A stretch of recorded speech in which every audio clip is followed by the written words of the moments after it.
महायुती सरकार हे शेतकऱ्यांचं सरकार आहे. शेतकरी आपलं बळीराजा आहे आणि म्हणून त्याच्या डोळ्यातले अश्रू पुसण्याचं काम आम्ही महायुती सरकारने केलं, याचं समाधान मला आहे. आणि म्हणून 32,000 कोटींचं पॅकेज आम्ही जाहीर केलं आणि 10,000 रुपये तात्काळ मदत देण्याचंही काम त्याच वेळेत झालं. आणि आता हे जे काही दिवाळीपूर्वी आम्ही म्हणालो होतो की शेतकऱ्यांची दिवाळी आम्ही काळी होऊ देणार नाही, आणि त्याप्रमाणे दिवाळीपूर्वी त्यांच्या खात्यामध्ये हे पैसे जाऊ लागलेले आहेत.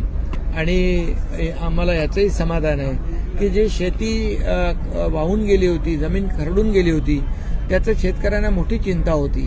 परंतु यावेळेस आम्ही 47,000 रुपये हेक्टरी जमीन खरडून गेलेल्या लोकांना आणि पुन्हा त्याच्यामध्ये मनरेगाच्या माध्यमातून 3 लाख रुपये हेक्टरी, असे हेक्टरी 3,47,000 रुपये आतापर्यंतच्या इतिहासात कधी शेतकऱ्याला मिळाले नव्हते.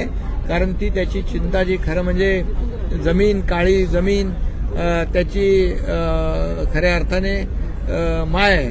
आणि म्हणून या शेतकऱ्यांची चिंता आम्ही मिटवली.